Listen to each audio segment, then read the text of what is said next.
NGB Telma, des actualités uniques, dynamiques et renversantes dans le journal TV. Batimax, le partenaire des bons plans. Batimax, la qualité au meilleur prix. Vous présente Nivava.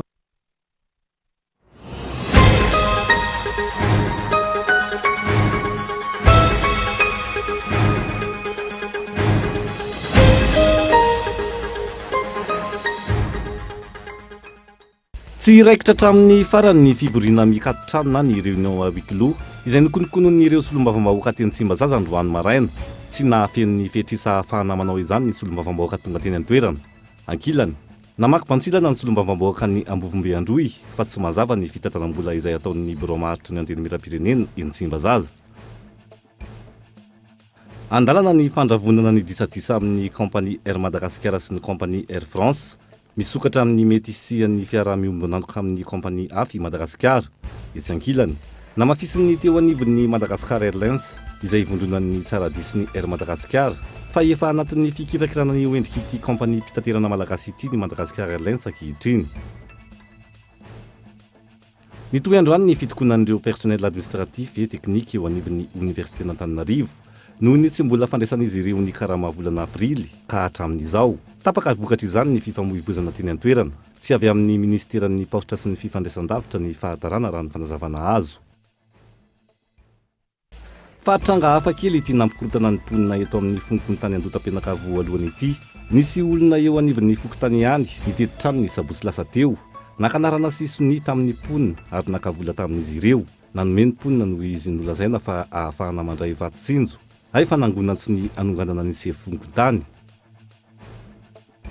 Ho fanoherana ireo miaramila rosianina tsy hiditra ao Kiev, voatery tsy maintsy noravain'ireo miaramila ukrainiana ny tetezana miazo an'i Kiev.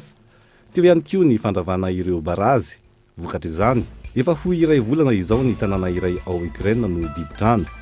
Ny andindin'ireo arahinao afaka fotoana fohy.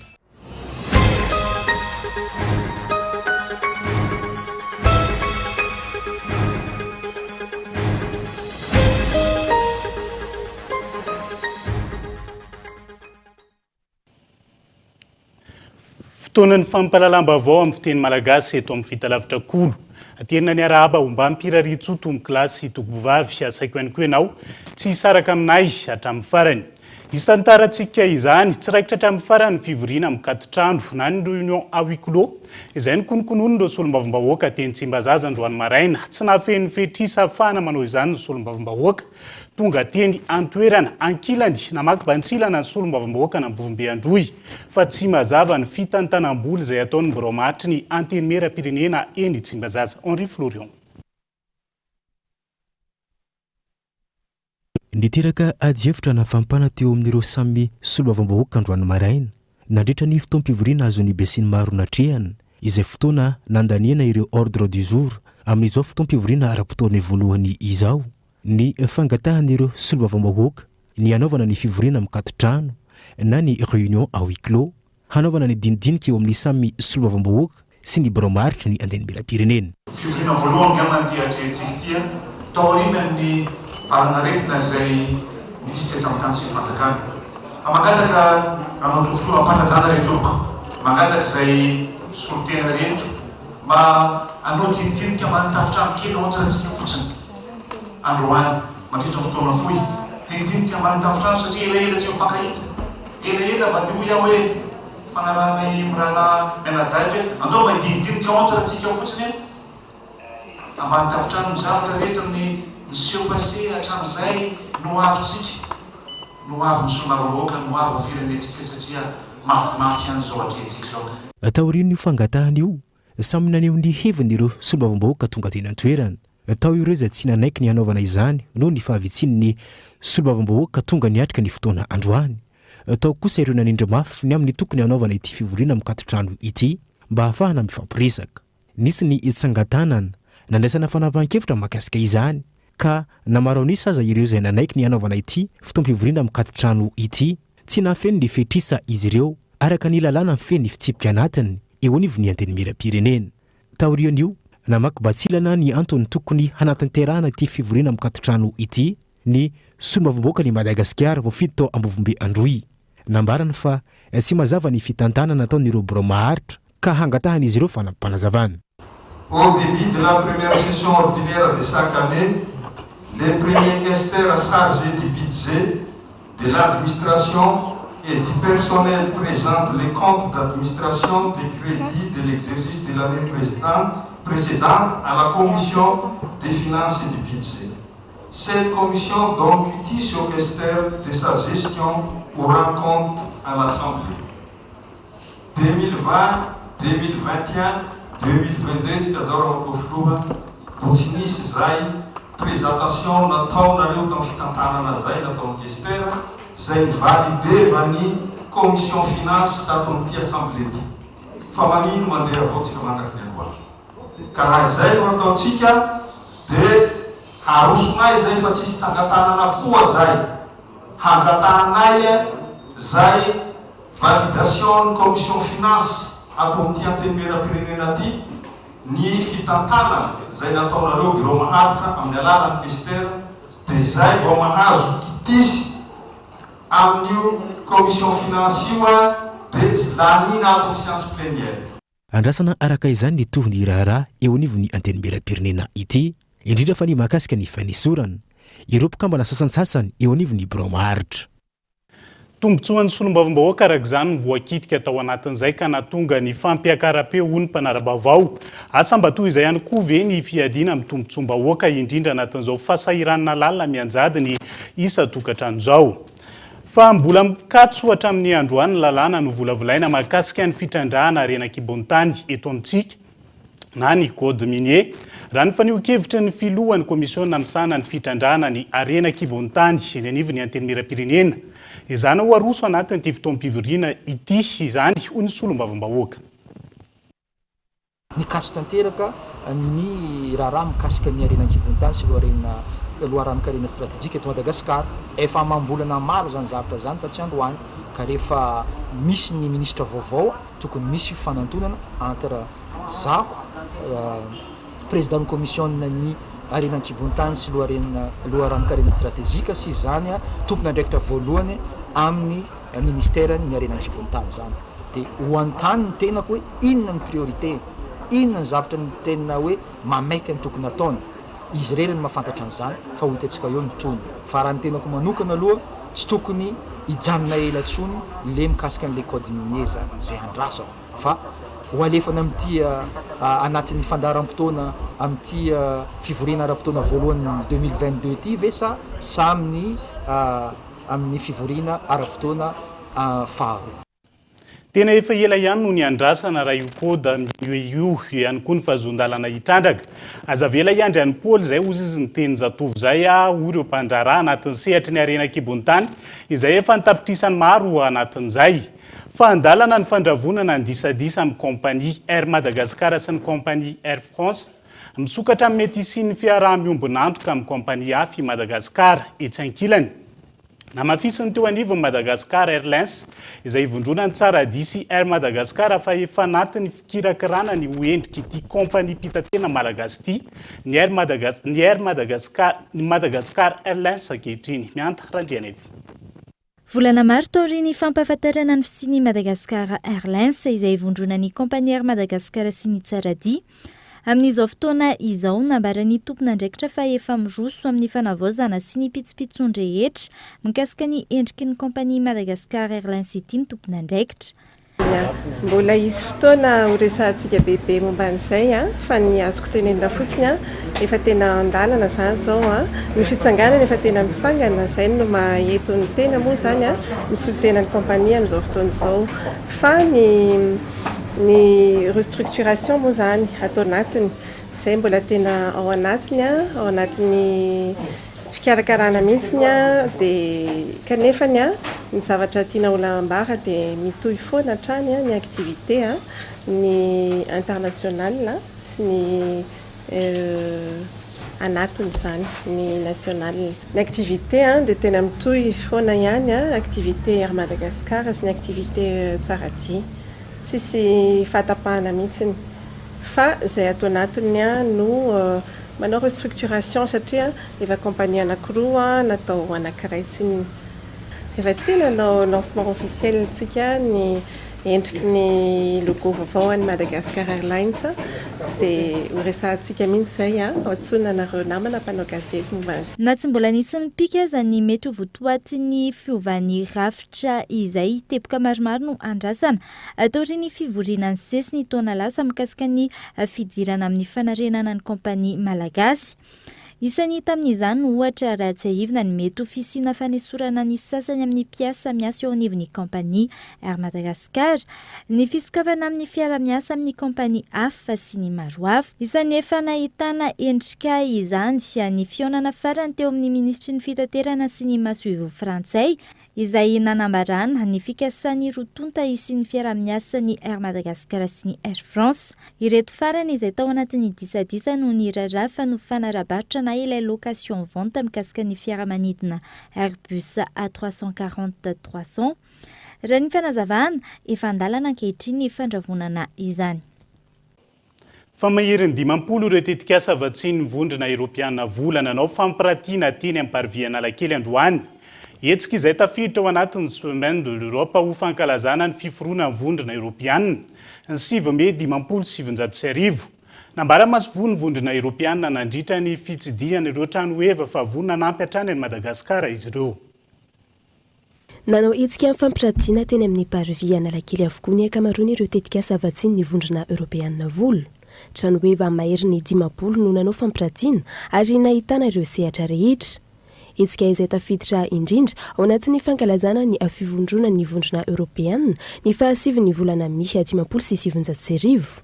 Nanamafy hatrany ny fahavonona ny anampy ireo tetikasa fampivoarana ny Madagasikara ny masoevon'ny vondrona Eropeana nandritra ny fitsidihana ireo trano eva. Ny sehatry ny fambolena sy ny fiompiana akoatra ny fotodrafitrasa no isan'ny tetikasa mahazo famatsim-bola betsaka amin'ny vondrona Eropeana. Namafisin'ny ministry ny fambolena sy ny fiompiana nandritra izany fa miroboroba ankehitriny ny fiara-miasa eo amin'ny vondrona Eropeana sy Madagasikara. Fantatsika fa ny FDA na Fonds de Développement Agricole dia miasa mielipatrany raha Madagasikara ary misy tetikasa izay anampin'ny Union Européenne na ny FDA mba ahafahany miatrika an'izany asa marobe amatsiana akora fitaovana famokarana an'ireo tantsaha hoentina mampiroborobo ny fambolena sy ny fiompiana ary ny jona. Ka ireo fitaovana ireo dia avy amin'ny Union Européenne mba ahafahan'ny FDA satria mbola tsy ampy ny hoentina manantanteraka vezivezy eran'ity lafivalonynosy ity ny asan'ny FDA dia anampy antsika tokoa zay hitombony ny efficacité sy ny performance ny outil financier izay hoentsika mampiroborobo ny ambanivohitra. Miparitaka any amin'ny faritra maro ny tetikasa vatsiny ny vondrona Eropeana vola ka isan'ny nanao fampiratiana nandritra ny hetsika ireo avy any amin'ny faritra. Isan'ny tetikasa vatsiny ny vondrona Eropeana vola ny fanodinana tsaramaso ho lasa kobo izay ataon'ny sehatra fiaraha-miary tsaramaso ao vakina karatra. Tsaramaso vakina karatra io dia mampivondrona ireo olona na fikambanana misehatra amin'ny resaka tsaramaso zany ao amin'ny faritra vakina karatra. Izahay dia anisan'ny novatsiany Union Européenne volana fana nanangana unité de transformation na toerana fanodinana tsaramaso zany ho lasa an'ireto vokatra hitantsika reto. Misy lafarinina na koba ozy isika malagasy vita avy amin'ny tsaramaso ao misy vokatra maro hafa koa vita amin'ny tsaramaso izay afaka hohanina atao goûter atao sakafo atoandro sakafo maraina tsy voatery loka ihany. Fampisehoana firaisan-kina amin'ny malagasy ny fanaovana izao Semaine de l'Europe izao ary maneho ihany koa ny fiara-miasa amin'ny Madagasikara hatrany ny firenena mivondrona ao anatin'ny vondrona Eropeana. Vaovao ny fahasalamana nametraka paikady vaovao ny Ministeran'ny Fahasalamam-bahoaka hampisitrana ny vahoaka malagasy ireo karazam-bakisiny misy manomboka izao afaka manantony ireo orinasa eny fotony fanjakana ampitomboana ny tany mpiasa vita vakisiny ho fisorohana hatrany ny fianaka ny varinaretina Covid-19 tianokoloana. Zava-dehibe ny fanaovana vakisiny Covid-19 raha hoan'ireo orinasa izay mampiasa olona mihoatra ny 300 isa. Anisan'ny antony mahatonga ny tahamban'ireo olona manao vakisiny raha ny fanazavana ny ora fiasana izay tsy ahafahan'ireo mpiasa mamonjy ny toerana hanaovana vakisiny. Tapaka araka izany fa isy ny fiarah-miasa eo amin'ny fanjakana sy ny mpiara-miombonantoka miaraka amin'ireo orinasa mampiasa olona maro. Afaka edina ifotony eny an-toerana araka izany ireo mpiandraikitry ny vaksiny mba ahafahany ireo mpiasa misitraka izay vaksiny safidiny. Tany aloha tany ampiandohantsika raha nanao ny vaksiny dia teny mitombo-pahasalamana, teny amin'ilay antsointsika hoe vaccinodrome. Dia niandry ny olona zany ho avy hanao vaksiny. Amintsika amin'teny izao efa nanao an'ilay vaccination de proximité ny ilazana azy na le hoe manantony eny anivon'ilay olona mihitsy. Dia amintsika amin'teny izao indray dia ilay fanaovana vaksiny mandeha mitety an'ireny orinasa mihitsy no atao. Ao anatin'ny programma ary efa nanomboka fa nampafantarina an'ireo ilay tompon'andraikitry ny orinasa tamin'ity anio ity hoe ny ministera ny fahasalamana ny manana an'ilay atao hoe ekipa na vaccinomobile lay afaka mandeha ohatra raha misy orinasa miasa izy ny latsinainy ka hatramin'ny zoma tsy tiany ho tapaka ny karamany tsiraray avy fa mba ny sabotsy ohatra na ny lahady vo hanao vaksiny ry zareo dia misoratra anarana hoe misy firy ny isanareo hanao vaksiny dia ho tongany ny ekipa ministera ny fahasalamana. Raha ny fanazavana afarana tsy kelikely ireo vaksiny izay tonga eto Madagasikara mba handrindrana ny fitehirizana ireo vaksiny ireo. No antitra ny terina-drany fa ilaina ny famerenana ireo vaksiny na ny dose boost ho an'izay efa nanao vaksiny ary misy fepetrarahiny izany. AstraZeneca ny ianao dia manao boost AstraZeneca tsy maninona 3 volana ty aoriana. Raha nanao Johnson dia manao Johnson 3 volana ty aoriana. Fa afaka avadika Pfizer. Zay zany afatra ho an'ny rehetrarehetra.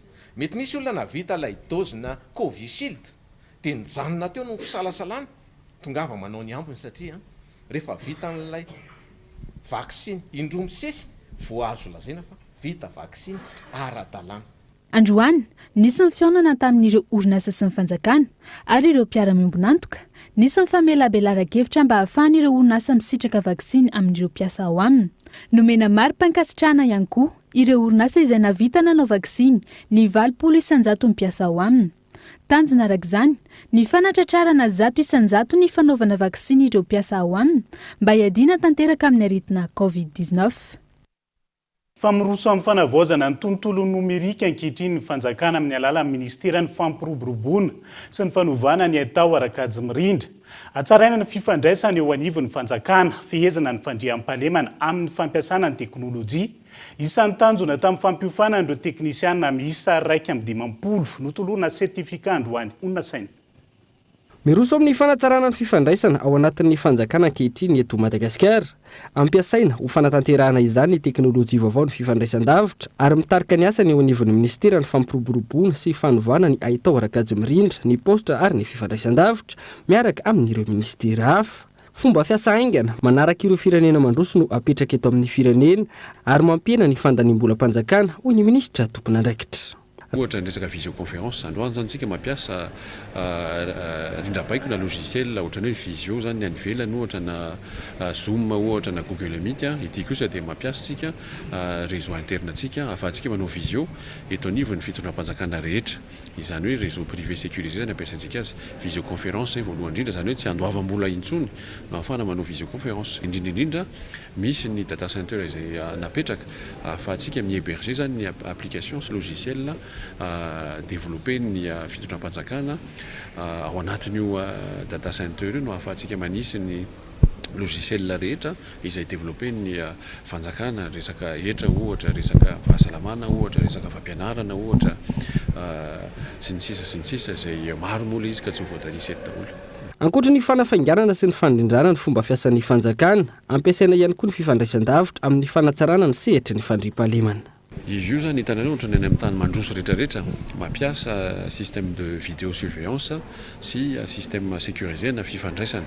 Dia mifanerasera zareo mampiasa an'ireo caméra de surveillance haute définition ireo ahafahantsika mijery mandamina ny fandriam-pahalemana satria zany no tena ataontsika lahara-pahamehana zany raha eto amin'ny renivohitra sy ny any amin'ny faritra koa moa zany isitraka an'io atsoatsy fa izay ny fampiasantsika azy caméra de surveillance sy téléphone sécurisé ahafahantsika mijery ny ohatra hoe misy misotatsota na misy mpanendaka ohatra na misy mpangalatra tonga dia aingana indrindra no ahafahantsika mety ohatra manenjika an'izany amin'reto caméra de surveillance sécurisé reto. Androany teknisiana avy amin'ny ministera ny fampiroboroboana sy ny fanovana ny ahitao rakajy mirindra ny postra sy ny fifandraisan-davitra, ny ministera ny filaminam-bahoaka, ny avy amin'ny tafika malagasy ary ny gendarmerie pirenena notolorana sertifika marky ny fahavitany ny fiofanana azon'izy ireo ny arahana tamin'ny mpiara-mombonantoka ny orinasa Huawei.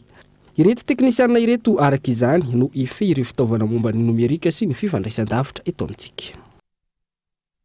Tontolon'ny fampianarana ambony ny toendroan'ny fitokonan'ireo personnel administratif et technique eo anivon'ny université n'Antananarivo no nitsombola fandraisana izy ireo ny karama volana aprily ka hatramin'izao. Tapaka voka-drano ny fifamvozana teny an-toerana. Tsy avy amin'ny ministeran'ny postra sy ny fifandraisan-davitra ny fahatarana raha ny fanazavana azo olona saina. Niroso tamin'ny fitokonana indray ireo personnel administratif et technique ao amin'ny université n'Antananarivo tamin'ity androany ity. Tsy mbola niraisana ny karama volana aprily hatramin'izao anton'ny fitokonana. Tapitra androany ny 48 heures izay nomena ny fitondram-panjakana hijerevana vahaolana makasika ny karama ny mpiasan'ny université. Tsindrina ateto ihany fa miverimberina loatra le olana ka tianay tsindrina hoe omeo vahaolana maharitra izahay, omeo daty fixe izahay ahafahan'ny fanjakana mandoa karamanay. Hatreto aloha zany dia mbola tsisy valiteny mazava hoe oviana na oviana ny fanomezana ny karamanay dia mbola endrasanay satria raha ny feoenay zany dia hoe mbola miandry ny sonia any amin'ny toerana izay misy azy hatramin'izao. Avy amin'ny ministera hafa no mahatonga ny fahatarana hoy ny ministry ny postra sy ny fifandraisan-davitra androany raha nanontaniana momba ity raharaha ity tsy mbola voakasika ny digitalisation mandeha ireo mpiasa eny amin'ny anjerimanontolo. Olana izay hitantsika amin'izao dia tsy ao anatin'ny resaka digitalisation satria ny digitalisation dia ny mpianatra aloha no natao voalohany indrindra, ny deuxième année no miakatra ny manana an'ilay carte hypoketra, ny première année dia mbola tsy misitraka an'izany satria ny fantatrareo moa fa ny inscription an'ireo mpianatra ireo dia somary taratara vao nanomboka fa mbola misy andraikitra izay ao niveau université izay vao makany amin'ny mesure presse izay vao makaty amin'ny ministère misy anay zany ka raha tsy fenireo atotatohatra eo sy atotataratasy rehetra eo tsy afaka mitenjika hoe problème na digitalisation le izy. Nitratsehatra ny atondro teny mpitandro ny filaminana nanala ireo sakan-dalana ka namerina tamin'ireo ny fifamoivoizana teny Ankatso. Tsy nisy ny fifandonana teo amin'ny rotota nanambarany mbola hanonetsika kosa ireo PAT raha tsy voaray ny karama. Fa nivoaka nandritra ny filakevitry minisitra Omala ny fandraisana didim-panjakana mikasika ny fampiakarana ny karama ho an'ny mpiasa-panjakana, eo koa ny fampiakarana ny karama farany ambany ho an'ny sehatra tsy miankina. Hatreto tsy mazava ny sokajin'ireo mpiasa-panjakana hisitraka ny fisondrota-karama, hoy ny tompon'andraikitra isan-sokajiny Abraham Randriamanana.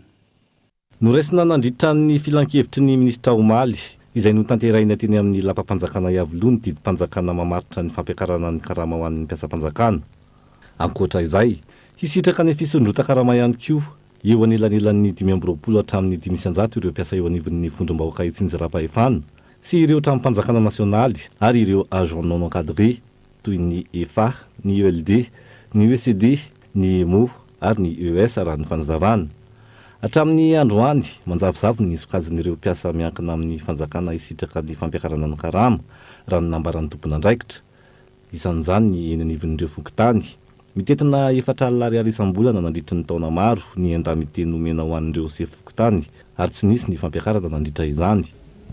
Hatreto aloha mbola tsy misy fanazavana mahakasika an'izay hoe isy mifekaran'ny endamin'ity moa ny anay fa tsy karama ho an'ny fokontany na tahaka izany fa hatreto izay mbola samy mangina moa na fanjakana na zah izany. Na fitondrana an'iza dia zay foana ny endamin'ity aloha hatreto.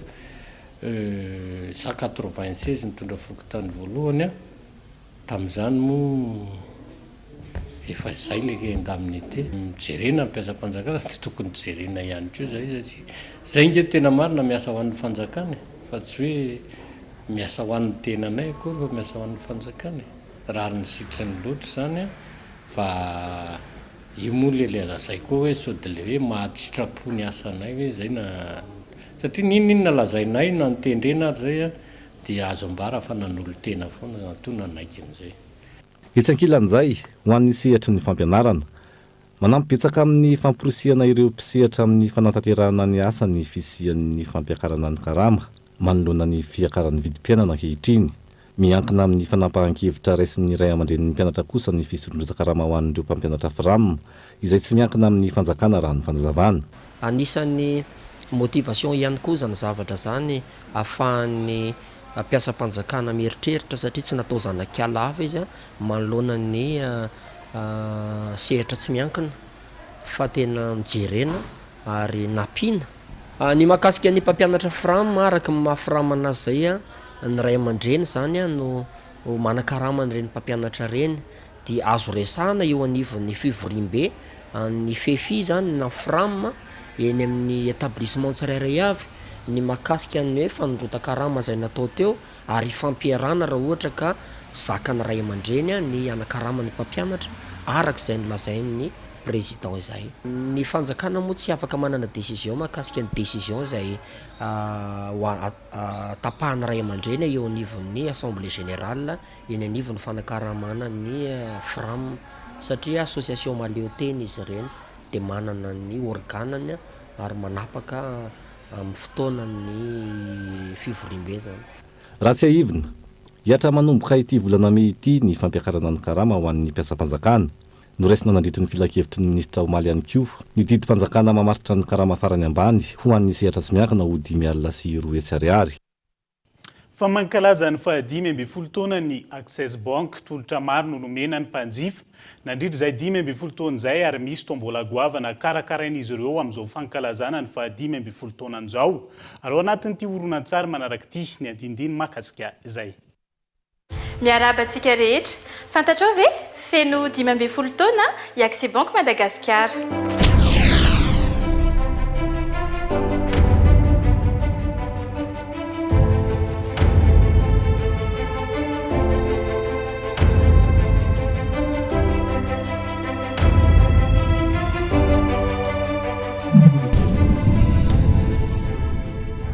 Bank akaikin'ny Malagasy, Access Bank Madagasikara nanomboka ny taona 2014. Mizaka ny manome tsiky, manome nosy ho an'ny Malagasy tsirairay avy ary manampy ny orinasa iroborobo amin'ny tetikasa rehetra izay ananany. Arao anie ireto misy mpanjifa niarany lehibe tamin'ny banky nandritra n'izay 15 taona izay. Zaho zany rakoto modembeodo système anaraka efa nanomboka tamin'ny 2007 tato amin'ny Access Bank. Tato aloha vao nahita fa ny fomba fiasato zany ohatsa amin'ilay amin'ny fitenanao za hoe rapide be raha vita androany zany ny dossier anao feno tsara miampitsonina raha elan'iny dia efa nahazo variteny mafapoanao rehefa vao verina soma tsara ara-dalàna le vola zany ara-potoana dia tsy nahitako problème mihitsy hatramin'izao zany mbola tsy nahita problème tato mihitsy fa dia misosa dia misosa ny anany raha mahavola tato sy ny famerena. Madame Soa ny anarako, za dia nanomboka tamin'ny taona 2007 vao nisokatra ny Access Bank teny Antaninandro ny azansa tamin'izany dia efa nanomboka niarana tamin'ny zareo tamin'izao vatra ny asako tena mbola kely le tsenako tamin'izany dia nitatra tsikelikely tey dia nitombony azy amin'izao efa nanana tsena hafa maro ny zavatra vitako za aloha mbola tsy nanana olana na fahasarenana tamin'ny banky hatramin'izay ka hatramin'izao ho antsika mpiasa tena na manana asa majinijinika ka hoe mieritreritra hiara asa amin'ny banky dia ny Access Bank aloha no hitako mety indrindra hatramin'izay satria ny olona nitaritarisa tao fa maromaro any amin'ny 6 ihany raha farafany na mbola ao daholo ireo olona ireo hatramin'izao. Azadin'olo manomboka amin'ny 500 000 ariary dia afaka manao findramam-bola atao amin'ny Access Bank Madagasikara. Amin'izao anika misy tombola wow be atao amin'ny Access Bank ho anareo mpamboly sy mpiompy dia loka telo be izao no atolotra Access Bank ho anareo amin'izao 15 taonan'izao ho anareo olon-tsotra mpandrarà na iza ka misitraka findramam-bola atao amin'ny Access Bank Madagasikara dia mandray anjara amin'ny tombola ahafahanao mahazo loka telo goavana be. Ankoatran'izany rehetra izany dia misy olona 80 isam-bolana hosarian'ny Access Bank Madagasikara ary ahazo 2 hetsy ariary avy ianareo manomboka ny volana May ka hatramin'ny volana Novambra amin'ity taona ity. Azadino ary, ianao sisa no andrasana manatonangana masovoan'ny Access Bank Madagasikara na ihany koa atsoa ireo tilaharana misoratra ireto na mandefasa message privé amin'ny page Facebook ny Access Bank Madagasikara. Veloma tompoko.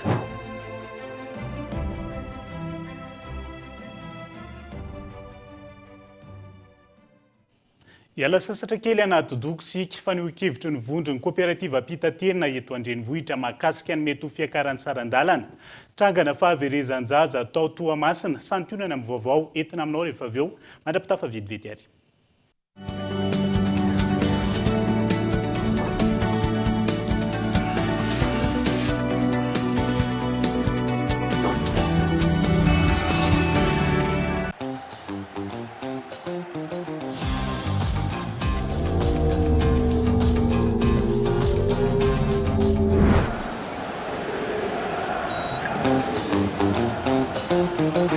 Nouveau, découvrez l'univers du très haut débit avec la fibre Family Betelma. La fibre à prix léger, chez vous, à seulement 149 000 AR par mois, jusqu'à 300 gigas de data inclus. Études, travail, divertissement en toute sérénité. Testez votre éligibilité en Telma Shop et abonnez-vous.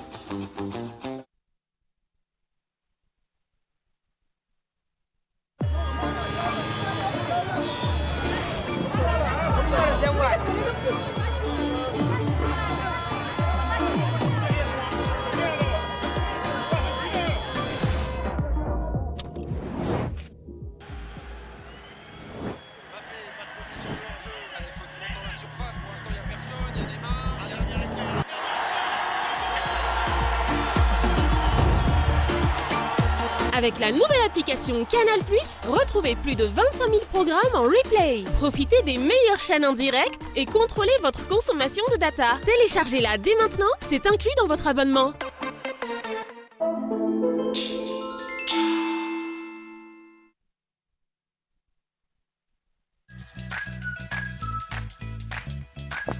C'est trop génial! Un large choix de carreaux abordables et de qualité. Batimax, le partenaire des bons plans. Batimax, la qualité au meilleur prix.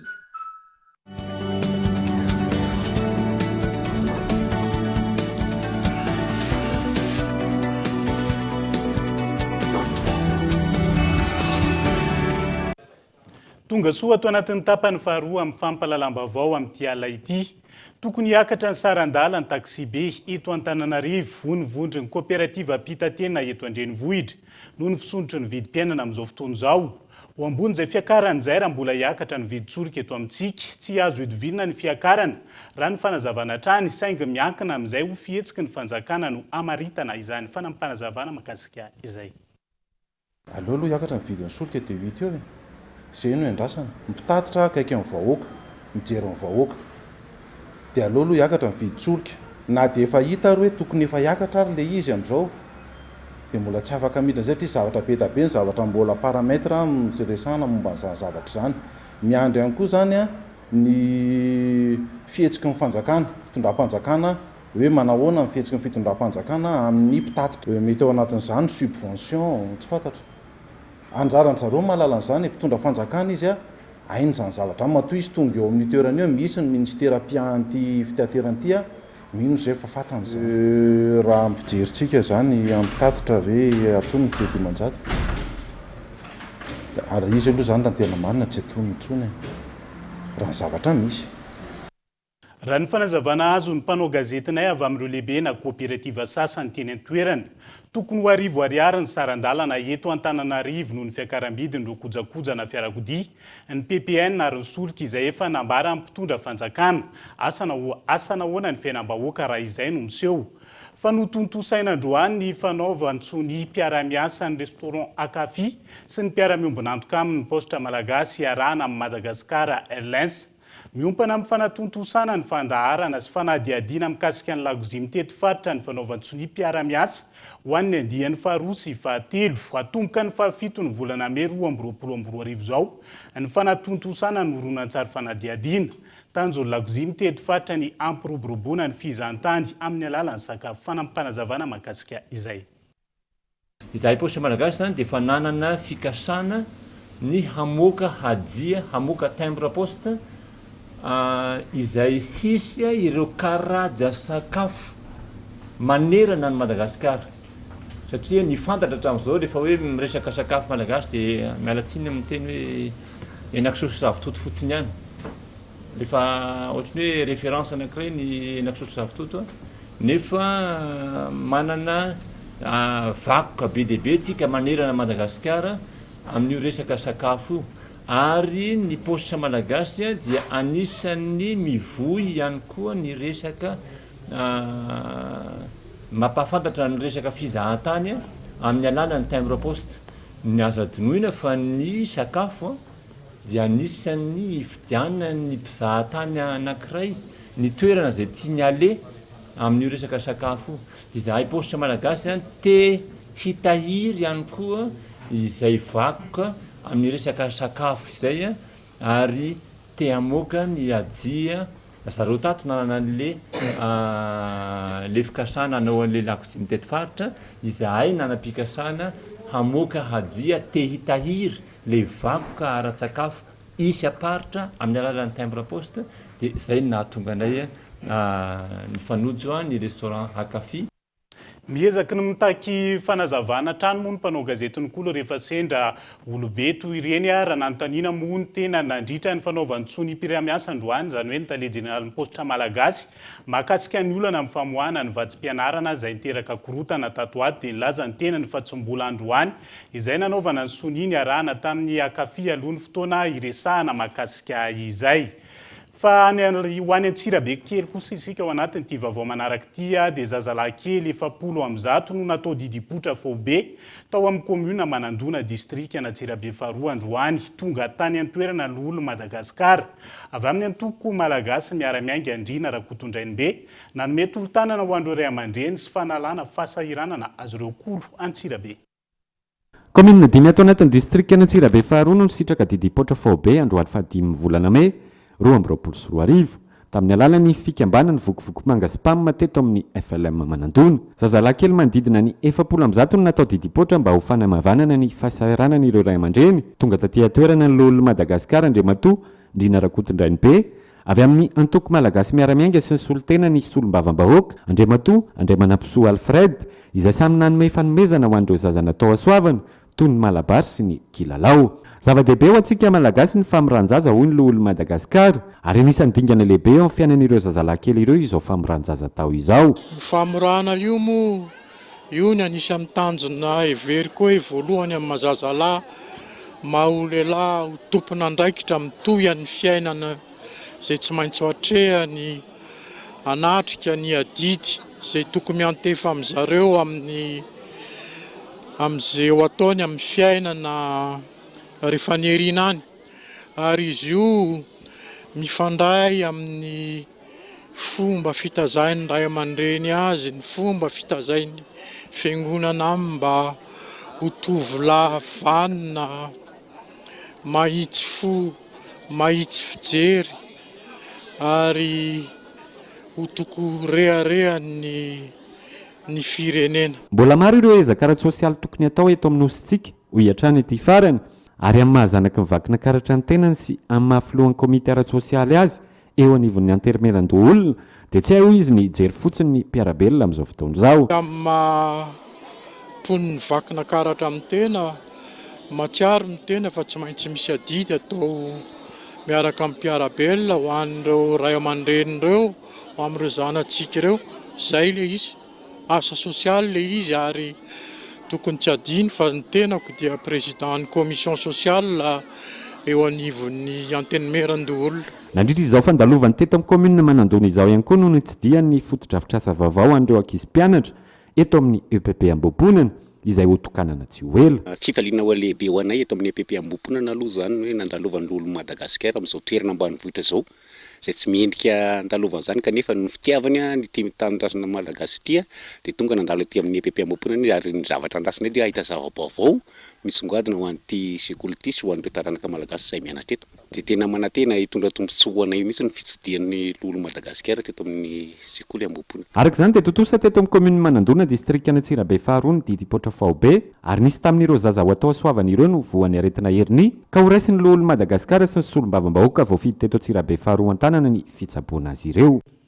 Dia izay ny mahakasika ny fora zaza fa ny zava-pisotro iozo indray no hanohana ny hetsika sy matsinina manomboka izao.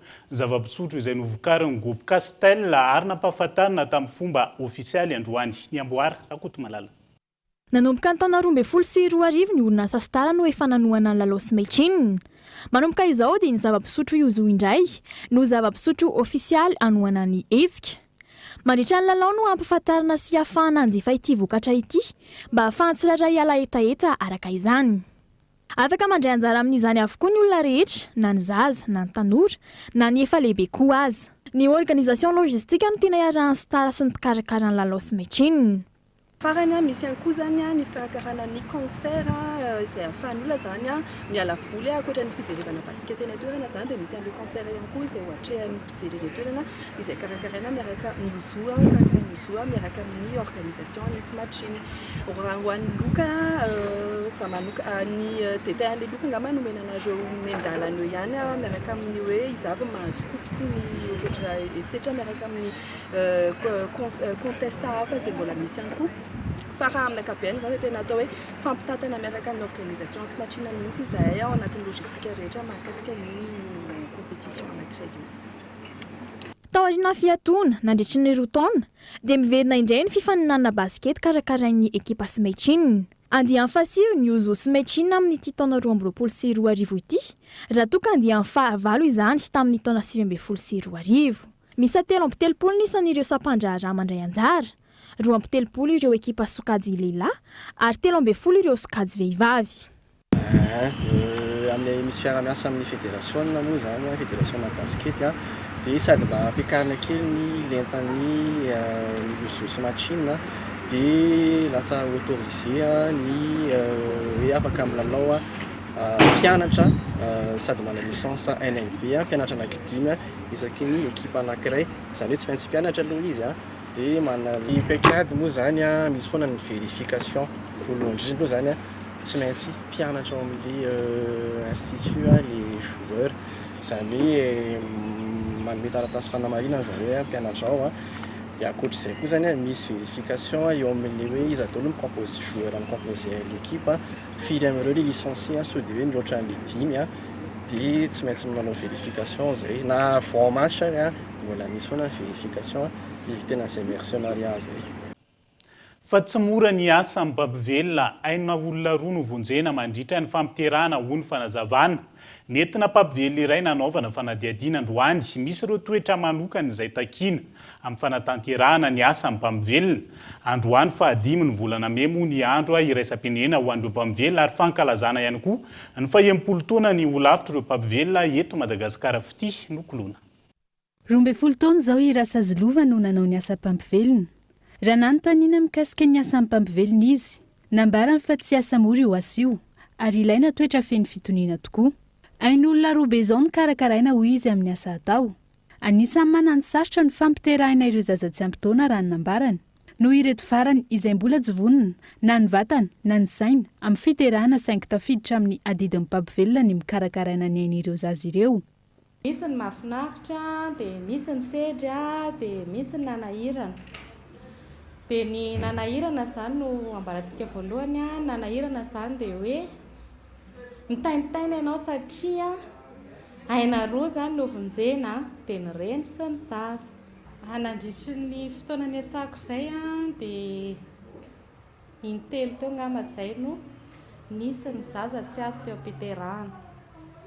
Dia malahelo ihany ny tena satria efa mba niara-nanantena na ny reny na izahay mba handray an'ilay zaza kanefa no ny antony maro samihafa dia izay tsy napety an'ilay zaza.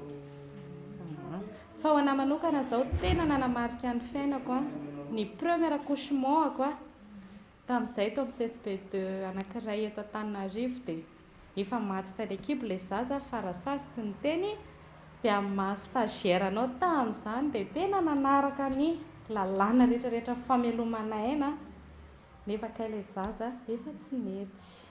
Toy ny zavatra rehetra nefa misy ireo fahatsiarovana ratsy sedraina mandritra ny fanatanterahana ny asa. Raha ho an'ireo mpampivelona manokana, ny fahafatesan'ireo zaza eo am-piterahana no tena mafy. Izy ireo ihany koa izay lazaina matetika fa olona masika sy tia kitakita mandritra ny fampiterahana. Nandiso izany tanteraka Irasaziluva. Olona mahay mandamintsaina, mahay mandrisika ary indrindra tsy tokony mora rikoriko ny toetra ny mpampivelona raha ny fanazavana hatrany. eo amin'ilay hoe masika ny rasazy amin'ny ankapobeny aloha ny rasazy amin'ny massage dia azoko antoka hoe tsara fanahy avokoa tsy masika fa ilaina zany ilay izy tsy raisina hoe sika fa indraindray ohatra hoe tsy mety manena ilay olona dia mila somary terenao akolaka zany hoe satria rehefa tara ilay fiterahana dia sanatria tsy azo ilay zaza na hoe maty ilay zaza dia miara sahirana eo ihany fa mba tsy hahatongavana an'izay zavatra izay dia miezaka ianao zany mba ohatra ny hoe manery anazy ankolaka mba hahafahany manena. Androany 10 May moa no andro iraisam-pirenena ho an'ireo mpampivelona ary anisan'ny nankalaza izany ny lavitry ny mpampivelona eto Madagasikara izay feno 10 taona androany. Ekena asa sarotra ny asa ny mpampivelona ain'olona roa be zao ny lalaovana ao anatin'izany 3 raha toka kambana ny zaza ao am-boka fa miankina betsaka amin'ny sehatry ny rano ny fidiovana sy fanadiovana 900 isanjato ny tsy fanjari-tsakafo aty Afrika ary tsy mifanalavitra amin'izany ny eto Madagasikara ho fampihenana io salanisy io amafisina miaraka mitetika asa sahaza ny fisitrahana rano fidiovana sy fanadiovana amin'ny faritra Itasy vakina karatra sy amoron manihy ireo faritra telo ireo izay isany ahitana tahambony amin'ny tsy fanjari-tsakafo eto amintsika ga eton Andriatsilavo.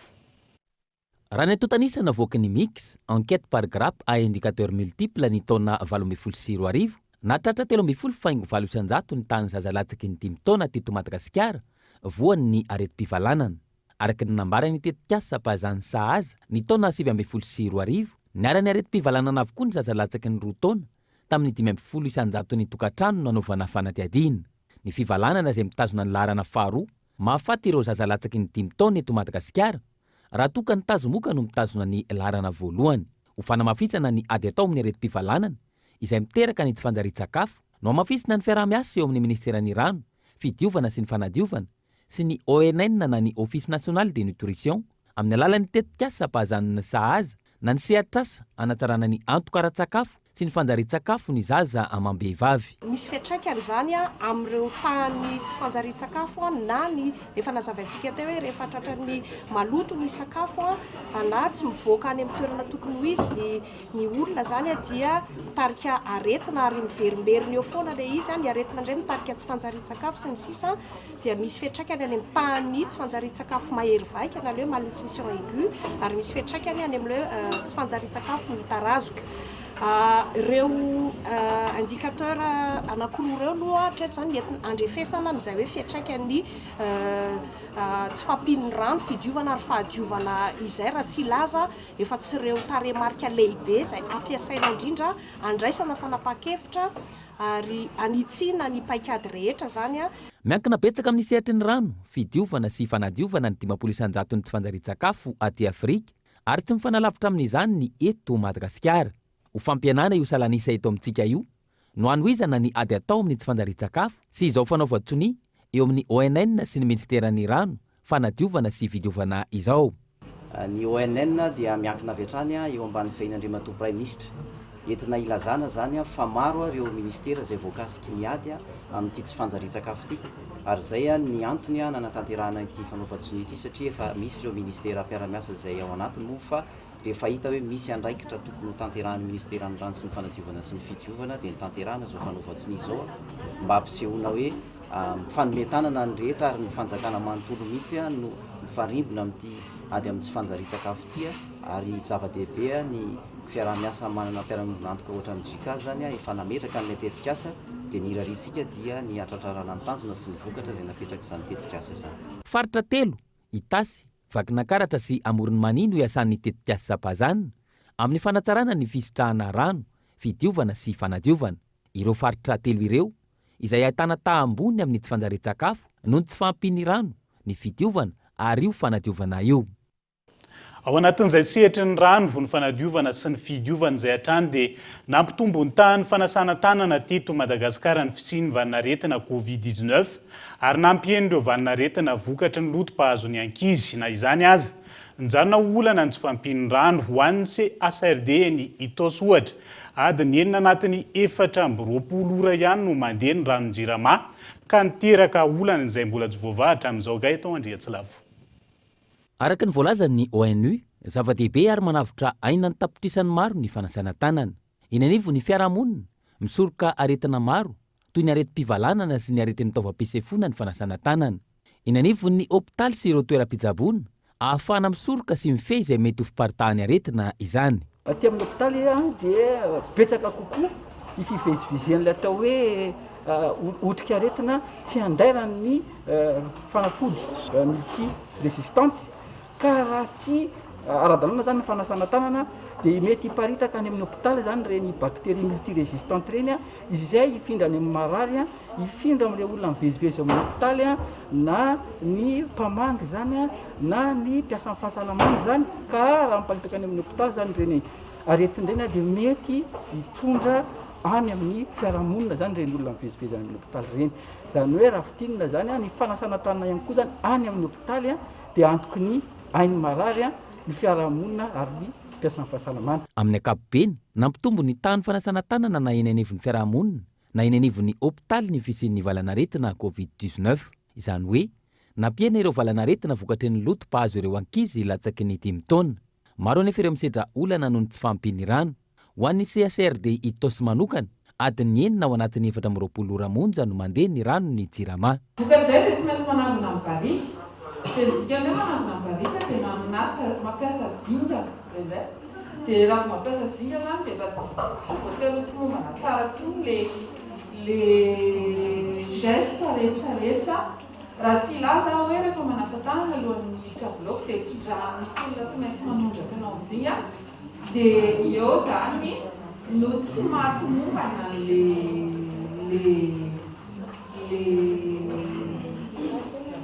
PCI satria ny PCI moa zany dia totoria na izy rehetra na tsisy PCI atsasany sy apaefana.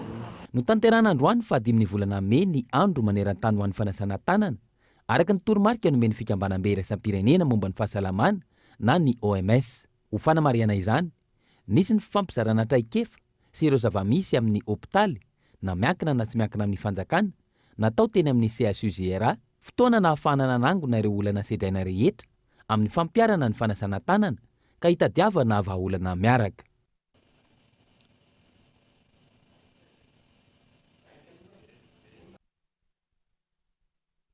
Ialana tsiny noho izay ataontsika hoe tsy fatomombanana kely izay fa ny tombo ny tany fanasana tanana raha iny fanadiadina iny fa mitovy amin'ny tsy misy ihany koa zany raha toka tsy araka ny tokony ho izy ny fomba anaovana izay fanasana tanana izay. Tranga hafa kely ity nampikorotana ny mponina eo amin'ny teo amin'ny fokotany Andotapenaka voalohany ity. Nisy olona eo anivon'ny fokotany ihany tetrano ny sabotsy lasa teo nakanarana sonita mponina ary nakavola tamin'izy ireo nanomeny mponina noho izy no lazaina fa afana mandray vatitsinjo ay fanangona tsonia anonganana ny sefy fokotany ny tena anton'izay arao ny fanadidina.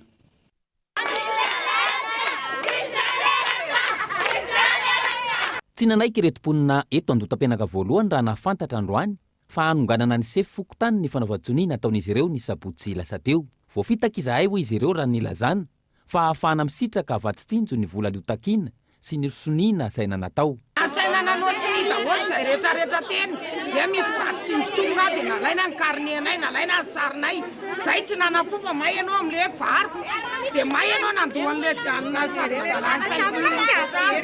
may ianao andoha haka an'le vatitsinjo dia nandoha an'le 5 000 soratana ny karne kay anongana fokotaniny amin'ny mezana an'le izy. Misy 500 isaky ny tokatrano. Pan'izay tsy afaka nalain'ireo olon'ireo. Dia nefa may ny olona vary zao lafo be. Zay manano tena tsy maintsy mitady vary. Zany hoe mety nisy fitaka ve zany?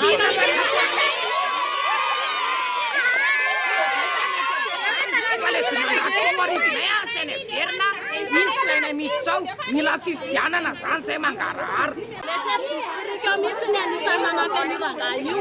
Ny anaovana lehibe avadika zareo hoe avoaka zareo ny karne dia omeny ny varitsinjo ho an'ilay olona mbola tsy nahazo. Satria ohatranay zao zay tsy nahazo an'ilay varitsinjo satria zay tsy nanana an'ilay karne vaovao, le karne vaovao nefa le tsanainy tsy manan-kery raha tsy le vaovaony amin'ilay varitsinjo dia zay mety nisy ery district ao anatin'ileo io mihitsy ny laza nanampy an'iranga io.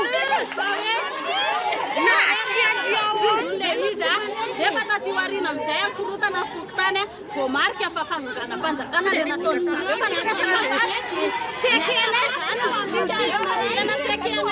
tsy ekena ny famitana ny vahoaka tahaka izao hoy ny lehibe ny faritra tsy tokony afangaro ny fiainam-bahoaka sy ny fitadiavan-tseza. Tena mampikorotana an'ilay vahoaka satria antony voalohany le famitana vahoaka zany tsy mety tsy vahoaka nandotam-penaka nge tsy vahoaka dimanjato arivo fa hoe misy distrika tonga dia akatike le vahoaka dia lasa hoe fifidianana filoha-pokotany na izay ary tsy mahafantatra an'izany resaka vaty tsinjo hoe betsaka n'olona tsy nazo teto amin'ilay sekitera dia nefany avy amin'ny zareo président sy vice président izy olany zareo zany lasa fitadiavana toerana satria le vahoaka tsy malala tsy mieritseritra le vahoaka hoe fanonganana lehibe amin'ny fokotany fa resaka vaty tsinjo.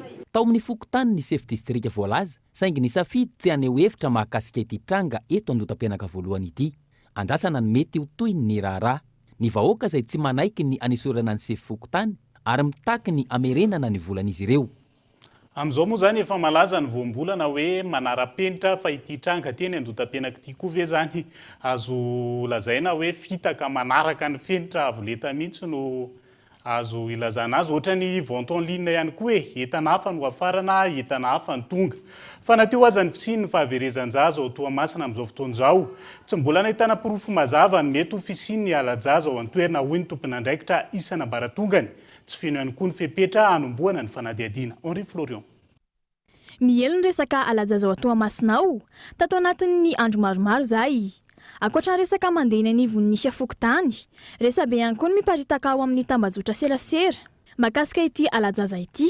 Tsy feno ny fepetra hanomboana fanadihadiana raha nambaran'ny tompon'andraikitra ny an-toerana ahafahana manapirofo ny fisin'ity resaka ala-jaza ity. Vice régional na police judiciaire aloha hatreto mahakasika an'izany ala-jaza izany dia mbola tsy nahavoaray fitarainana na iray aza, na fitoriana na iray aza, na fitoroana na iray aza. Ka tsy feno ny fepetra ahafahanay manokatra fanadihadiana. Na zany taratasy tracta zany mbola tsy hitanay maso na ny anankiray aza. Na fianakaviana anankiray na ray aman-dreny anankiray nilaza taminay fa very marina ilay zaza mbola tsy nisy hatreto. Tsy misy ifandraisany amin'ny Tsaomiely ny tranga fahitana fatin-jaza tao amin'ny Ilzopriune ny 12 aprily lasa teo sy ny tranga tany amin'ny commune rurale Lampasy Onbe ao anatin'ny distrika Toamasina faharoa ny faharoa amin'ny 20 aprily raha nambaran'ny Papan'Olalana ao amin'ny fitsarana ambaratonga voalohan'ny Toamasina.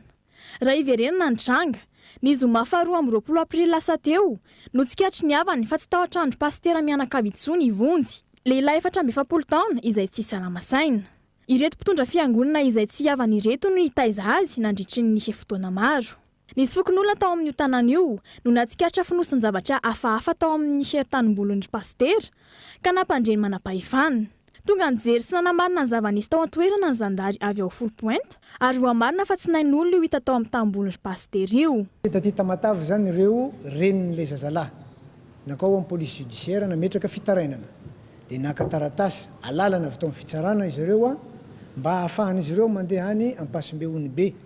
Ka rehefa tonga tany izy ireo nanao ny fikarohana ny manodidina dia hita tao amin'ny alan-davaniny ilay pastera sase mainty. Ka rehefa nentina taty Tomasina io sase io dia hita rehefa nampizahana ny dokotera fa tsy nain'olona sy vavon'olona ny tao.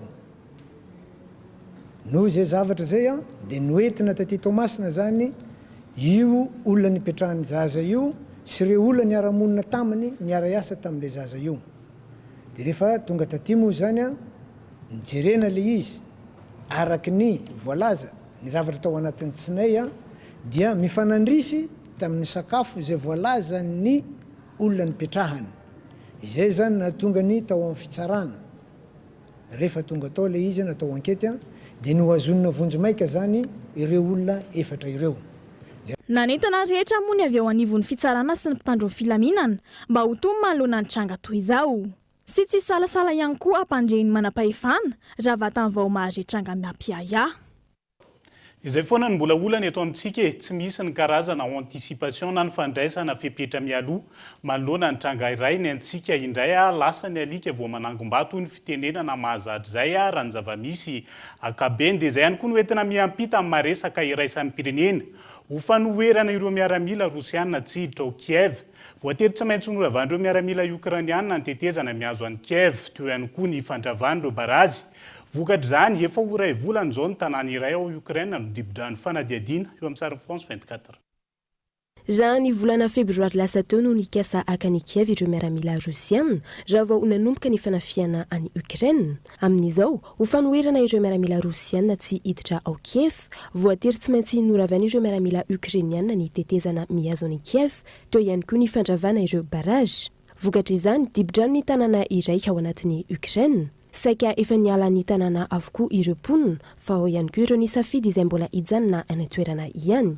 Nanaiky ny fanapahan-kevitra noraisin'ireo mpitandro ny filaminana ireo mponina tany an-toerana teny am-piandohana saingy rehefa niaina amam-bolana maro tao anatin'ny rano misy ihany ireo nitaraina. Efa nahitana fiainany ny rano amin'izao. Fiarovana ny renivohitry Ukraina no isan'ny nandraisana izao fanapahan-kevitra izao raha ny fanazavana ireo miaramila. Tapitratreto ny fotoana iarahako aminao amin'ny androany ankasitrahany ianao ny safidy ny vaovaon'ny kolo anarahana ny vaovaon'ny songadina tamin'ity androany ity mandapitafa ho amin'ny rapitso indray ary tomboko lasy tomboko vavy veloma tomboko.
Batimax, le partenaire des bons plans. Batimax, la qualité au meilleur prix. Vous a présenté Nivavo. 5G Batelma, des actualités uniques, dynamiques et renversantes dans le journal TV.